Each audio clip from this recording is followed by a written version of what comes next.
সংঘবদ্ধতা তৈরি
প্রতিবার তো দেবার স্মৃতিতে ও স্ত্রী কেয়া দাস রক্তদান শিবির, এটা 12তম বছর, আর এবারও 400-র বেশি লোক রক্ত দিয়েছে। এতে প্রমাণ হয় যে দেবা কত জনপ্রিয় ছিল আর দেবাকে কত মনে রেখেছিল। দেবার জন্মদিনকে স্মরণ করে 25শে অগাস্ট এবারেও কেয়ার এই কর্মসূচি, এবং সেটা সবসময় স্বাস্থ্যকে কেন্দ্র করে হয়।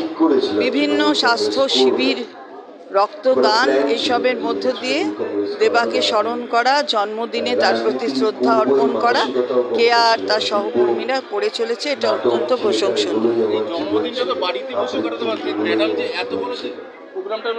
না, কেয়ার সবচেয়ে ভালো দিক যেটা আমার মনে হয়, এটা তো একটা বিরাট যন্ত্রণা। কয়েক বছর আগে কেয়ার বয়সটা আরো কম ছিল, তখনই দেবা ওকে ছেড়ে চলে গেছে, কিন্তু কেয়া বাড়িতে বসে থাকে। দেবার দেখানো রাস্তায় কেয়া চলতে চেয়েছে এবং সবাই ওকে সহযোগিতা করেছে। বাড়িতে জন্মদিন করলে ক্ষুদ্র পরিবারের মধ্যে সেটা থাকে, কেয়া নিজেকে বৃহৎ পরিবারের একজন মনে করেছে। তাই কেয়ার দুটো ছেলেকেও এই শিক্ষা দিয়েছে। মায়ের শিক্ষাতে তো ছেলে মেয়েরা চলে। আমি এই জন্য কেয়াকে আমি শ্রদ্ধা করি এবং ভালোবাসি যে ও নিজের ক্ষুদ্র পরিবারের মধ্যে খালি চোখের জল ফেলে থাকে। চোখের জল তো আছেই, সেটা নীরবে আছে, কিন্তু মানুষের পাশে থেকে দেবার জন্মদিনটাও পালন করে, এটা সবচেয়ে বড় কথা।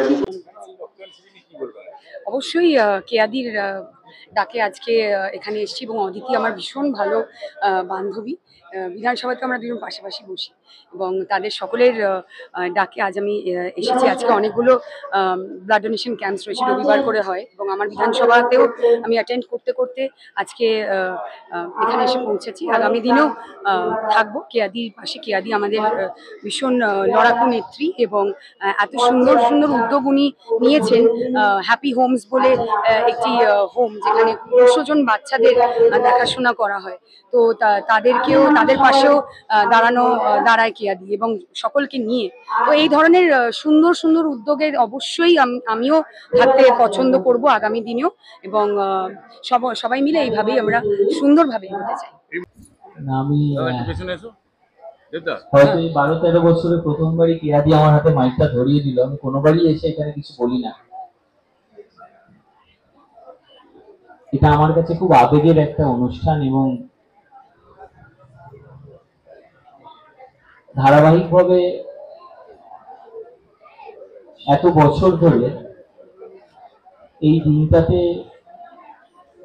এই পাড়ার যারা রাজনৈতিক, শুধু পাড়ার বলবো না, যারা যারা দেবাদার সঙ্গে সেই সময় থেকে যোগাযোগে ছিল, তাদের কাউকে নিমন্ত্রণ করতে হয় না। এই দিনটাতে প্রত্যেকেই যে যেখানে থাকুক না কেন তারা এখানে এসে উপস্থিত হয়, দেবাদার প্রতি শ্রদ্ধার্ঘ জানায় এবং একটা মহতী কর্মসূচি রক্তদানের মধ্যে দিয়ে এই দিনটাকে উদযাপন করা হয়। আমি আন্তরিক অভিনন্দন জানাই। এখানে সঞ্জয় দা আছে, সঞ্জয় বক্সি। দেবা হলো আমাদের প্রথম দিন থেকে এই অঞ্চলে নেতৃত্ব দিয়েছে। যে কজন মানুষ আমরা তৃণমূল কংগ্রেস রাজ্যে তৈরি করেছিলাম, এই অঞ্চলে দেবার একটা ভূমিকা ছিল। তার স্মৃতিতে এই রক্তদান হচ্ছে। প্রথম দিনের তৃণমূলের সদস্য হিসাবে এই অনুষ্ঠানে আসতে পেরে আমি খুবই ভালো লেগেছে। সবাইকে নিয়ে কেয়া যে সেইটাকে চালাচ্ছে রক্তদানটাকে, এবং এত মানুষ এখানে জমায়েত হয়েছে, এত লোক রক্ত দিচ্ছে, তার মানে আজও সেই আবেগটা দেবাকে ঘিরে আছে। এটাই আজকের অনুষ্ঠান প্রমাণ করে। আমার স্মৃতিতে কেয়া প্রত্যেক বছর করে, আমি প্রত্যেক বছর।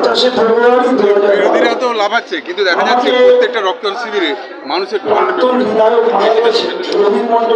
সারা বাংলার মানুষ উপলব্ধি করছে যে বিভৎস দুঃখজনক কলঙ্কিত ঘটনা নিয়েও এই তথাকথিত বিরোধী দল এরা রাজনীতি করে, আর মমতা ব্যানার্জি দোষী ব্যক্তির শাস্তি চায়। তাই স্বাভাবিকভাবেই সাধারণ মানুষ মমতা ব্যানার্জির সাথে।